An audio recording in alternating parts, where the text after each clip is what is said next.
So guys, this is me, Pakistani medic, and today I'm going to talk about hydrocephalus.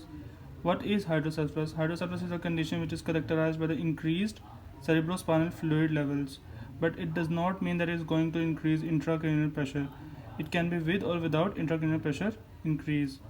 So increased cerebrospinal fluid cause ventricular dilatation with or without increased intracranial pressure, as you can see here. It is written. And first we will talk about what is cerebrospinal fluid. Cerebrospinal fluid is the fluid which is produced by the ventricles.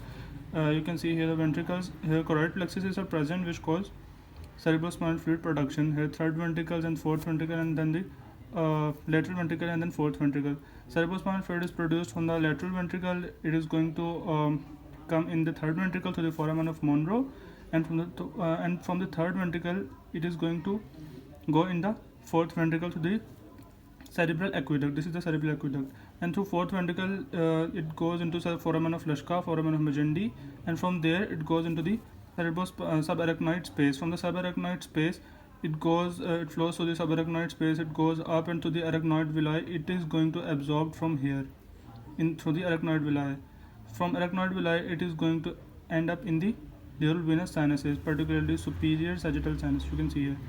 So there are hydrocephalus is type communicating and non-communicating. In communicating hydrocephalus there is no obstruction between the ventricles, so we can say it is called communicating. And normal pressure hydrocephalus and the non-communicating hydrocephalus, where there is obstruction in the cerebral aqueduct or in the cerebral aqueduct or in the foramen of Monro. So now we are going to discuss types, and this is the image which you can see in CT scan. CT scan, you can see here the dilatation of the ventricles. It is going to see it is going to happen in this case. So in communicating hydrocephalus, we can see there is decreased absorption through the subarachnoid granulations. Arachnoid become obstructed when there is meningitis, and after meningitis there is scarring and fibrosis and all this healing process which can cause obstruction of the granulations. So when granulations are going to obstruct, there is no increased there will be no absorption, so which means that cerebrospinal fluid flow does not have the path to flow out of it, so there will be increased intracranial pressure, and is associated with when intracranial pressure is increased, it can cause swelling of the optic disc, which is associated with papilledema and herniation. Next condition is communicating hydrocephalus as normal pressure hydrocephalus. In this condition, cerebrospinal fluid is elevated, but it is associated with normal pressure when lumbar puncture is performed. However, it is associated with expansion of the ventricle, and when ventricles are going to expand, it is going to disturb the corona radiata. What are corona radiata? Corona radiata are the fibers which are coming from the cerebral cortex, coming toward the go toward the cerebral cortex and comes from the cerebral cortex. When they are going to disturb the corona radiata fibers, it is going to form the classical triad, which is characterized by magnetic gait. In magnetic gait is a condition through which when person has his feet touched to the ground and it is not they are not moving, like had difficulty walking and frequent falls.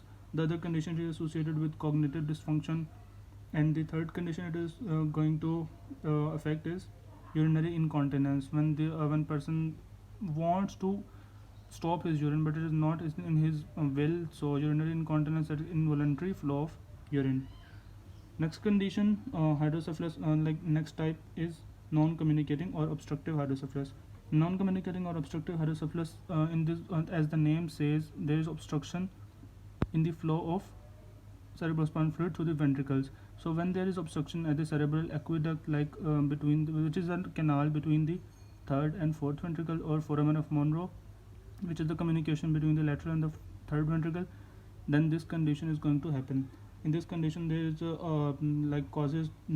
can be causes like tumor or inflammation, which is associated with rubella virus infection or cytomegalovirus infection, which are intrauterine viral infections.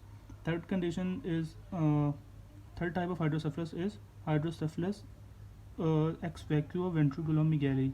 In this condition, there is atrophy of the brain, like in Alzheimer's disease. When there is brain undergoes atrophy, widening of the sulci and narrowing of the gyri. Normally there is widened gyri and narrowed sulci, but in Alzheimer's disease there is opposite going to happen, and so which means brain become atrophied. So obviously when brain become atrophied or cerebrum become atrophied, ventricles get a chance to expand, and so ventricles expand on its own, and so then this is going to uh, cause the ex vacuo ventriculomegaly. Other causes being Huntington disease or Pick's disease. In Pick's disease, there is a degeneration of the frontal lobe and the temporal lobe, which is also going to make cerebrum shorter or smaller. Or HIV disease. In this condition, intracranial pressure is normal. This contrasts with the normal pressure hydrocephalus, where intracranial pressure is also normal. But in this condition, there is no classical triad of magnetic gait or urinary incontinence or cognitive dysfunction. So this is all about hydrocephalus. In a summary, I can say hydrocephalus is increased cerebrospinal fluid levels, but it doesn't mean that it is always going to cause increased intracranial pressure.